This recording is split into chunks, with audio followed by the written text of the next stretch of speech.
Stormcare had the pleasure of interviewing Josh Quigley, a renowned Scottish cycling athlete who is smashing records left, right and centre. In total, Josh has cycled around the world, just under 50,000 miles through 30 countries and 4 continents. Last year, he achieved the record for the fastest time ever to cycle the North Coast 500. Not to mention, he has just attempted to break the Guinness World Record for cycling the greatest distance ever in 1 week, all for charity. Josh talks to us about his cycling career, mental endurance and what he has planned next. My name's Josh Quigley. I'm a professional athlete and cyclist from Livingston in Scotland. You've just attempted, obviously, the world record. Could you tell us why you pushed yourself to try and accomplish that? Back in January, I was involved in quite a major accident. I was out training in Dubai and I crashed at 40 mile an hour coming down the side of a mountain. And, had a lot of broken bones and injuries. Had over 10 broken bones and was coming back from that rehabilitation process and was looking for a challenge and a goal to work towards. I'd been through big accidents before. I had a big one in America in 2019 when I got hit by a car at 70 mile an hour. And after that, I bounced back and went on to set the record for the North Coast 500. So I think when you're going through an injury rehabilitation, it's always good to have a goal to work towards and something that your training's essentially aiming for. So when I was coming back for this crash in January, I was just looking for a goal and something to work towards. And I'd heard about the 7-day world record, which is essentially how many miles can you cycle in 7 days. So that was the record we went for. The current record was just under 2,200 miles, which worked out about 311 miles per day. So that's what we had to do more than. So yeah, that's a little bit about the context leading up to the recent world record attempt. And what was the training for that like? Training actually was, I only done about 4 or 5 weeks of training after the crash. So, it was quite a quick turnaround. Mm-hmm. I was just doing a lot of long, big miles, doing like 100-mile days, 200-mile days. Went up and done a 250-mile day on the route where we were going to do the world record. So, yeah, just doing a lot of big endurance miles and I think I was lucky that I was been quite a good cyclist for the last couple of years. So it only takes me maybe 3 or 4 weeks to get back in shape after an accident or an injury or something like that. So I was already at a pretty decent level. So I only needed maybe, about a month to just get back in shape. Now, obviously, you would be in a bike, I would imagine, for like 18 hours a day. So how was that? Yeah, so the plan for the 7-day world record was our target was to do 320 miles per day, and would identify the route up in Aberdeen that was about 40 miles long. So we're going to do that like 8 times per day, and that would help us get our 320.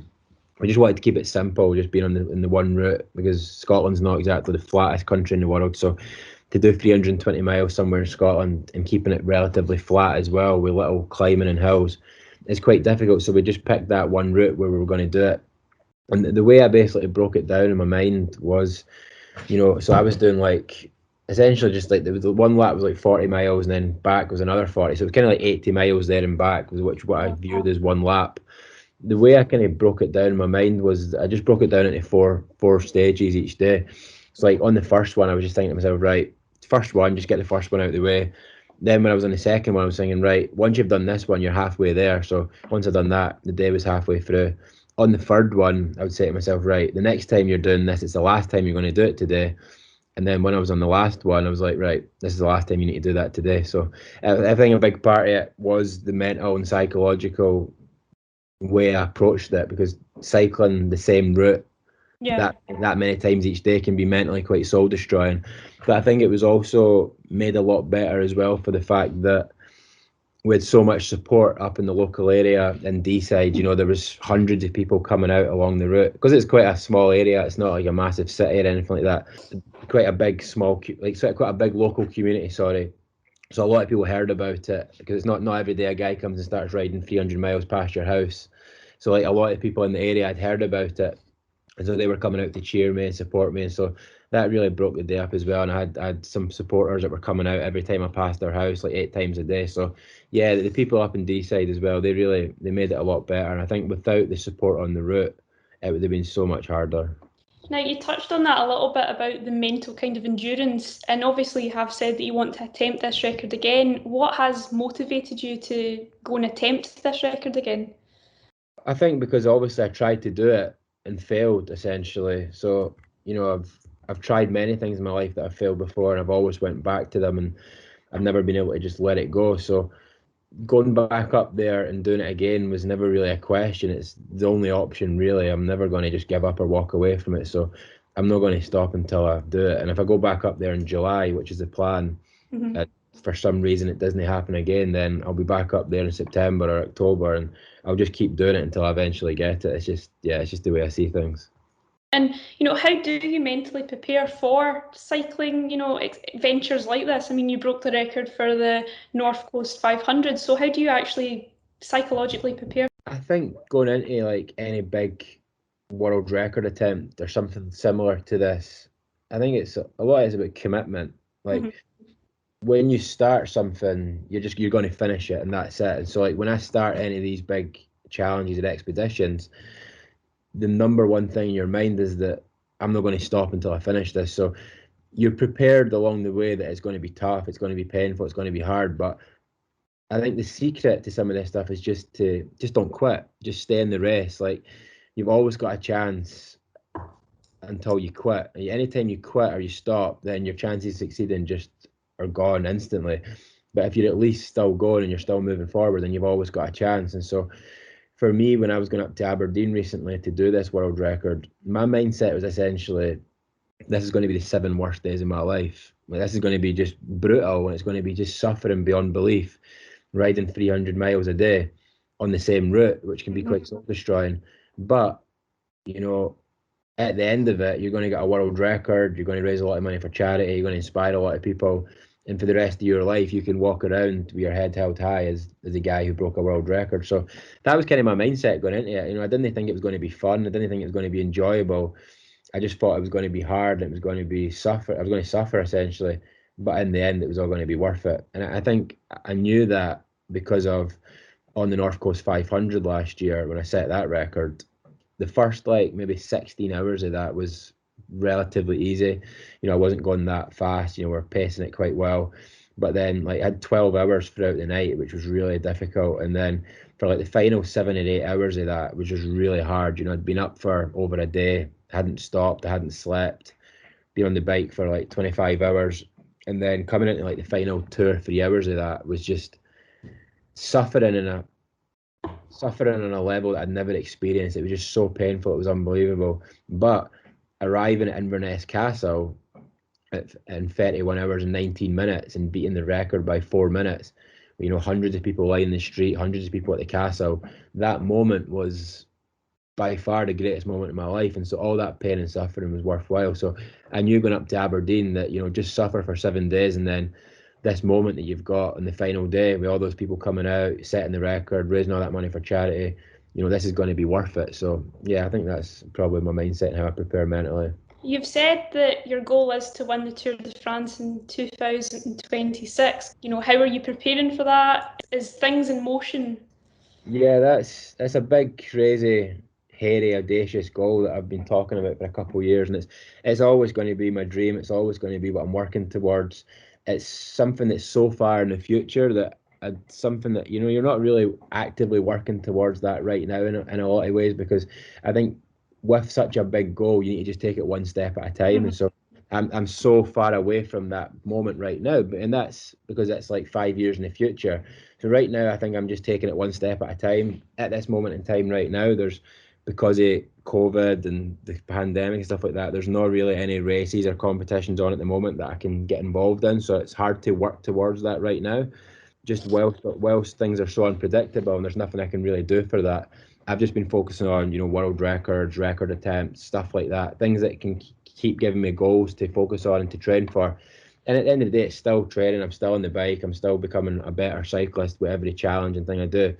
But that goal is just so far in the future that I'm always just kind of working one step at a time. But I believe that if I just keep doing what I'm doing in 5 years' time, I will get there.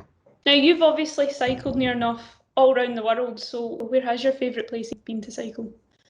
It's probably Scotland actually, which which is probably funny because I've been so many places. I don't know. There's just something about Scotland that I just love. Like I'm so Scottish. I'm so passionate about Scotland. This is just my country and I love it so much. And to go and cycle around the Highlands is just probably my favourite place in the world. But aside for that, I've obviously been in a lot of different places with the bike. I'd say that places that have stood out for me were probably Australia. Australia was a really special place for me, somewhere that I'd always wanted to go to. Same with America. Australia and America were probably my two favourites because I'd always wanted to go there. And I think because I'd spent so much time on some of my cycles in places where English wasn't really spoken that well, spent a lot of time in Central Asia, Kazakhstan, places like that. I also spent like a month in China, where for an entire month I never met anybody who was not Chinese and who spoke English. So going to Australia after China, I think I maybe enjoyed it more than I would have normally because I'd been so isolated for about 4 or 5 months going through Asia and some parts of Europe. So when I arrived in Australia, there were just so many like English speaking people and everything was in English. So I think I enjoyed it because of that as well. So yeah, no, I've been to some amazing places. Norway is probably a standout place as well. Norway was beautiful. Yeah. Now, what would you say is the hardest condition that you've ever had to cycle in? There's a couple different extremes. So like on the one hand, I've faced like minus, what was it? Minus, I think it was like -10 or minus, no, it was -10. It was at least -10, maybe -15 or something like that.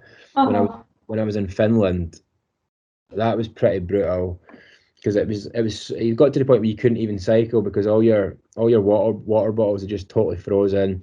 All the tent poles in my tent had frozen, so I couldn't even set up my tent. That was pretty extreme. On the other side, going through the desert in Kazakhstan and Uzbekistan, it was like 45 degrees or something like that. That was pretty extreme as well. That's the other end of the scale where it's just a heat that's just unbearable. So yeah, I've had both. If you're asking me right now which one would be worse, I think I'd always pick being too hot over being too cold, but if I was too hot, I'd pick the other one and vice versa. But I think just with it being too cold, it was like the cold was like painful. It was like a painful. It was so cold it was actually hurting my face and stuff like that. Whereas with the too hot stuff, it's just like really uncomfortable, but it's not as painful. So yeah, I think probably Finland was probably the worst conditions I've faced. Finally, what advice would you give to people that maybe want to take up cycling professionally like yourself? I don't actually think there's that many people that want to take up cycling professionally because I think it's interesting. I think there's probably a lot of people that love cycling and ride their bike all the time and they think that looks like the dream, but it's actually takes a lot of dedication, a lot of sacrifice, and you actually miss out on a lot of normal things.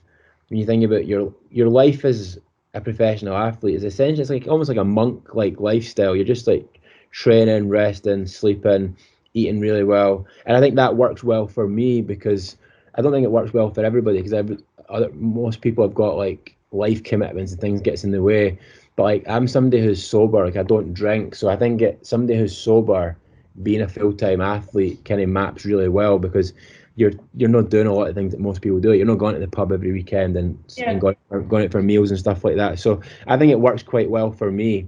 But if there's anybody who wants to do it, I think you've got to be prepared and you've got to accept that there is a lot of sacrifice and a lot of dedication. But I don't say those things as negatives. I enjoy the lifestyle and I just enjoy the lifestyle. I think that's probably the thing that I love most about cycling is I enjoy the process. Like I enjoy the training, I enjoy the nutrition. I just enjoy all the different things you need to do, and I'm quite geeky about all the stats and the data and stuff like that as well. So I love it. It's my dream lifestyle. This is essentially if I had unlimited money, this is what I would be doing anyway. So yeah, it's not easy, but I love it.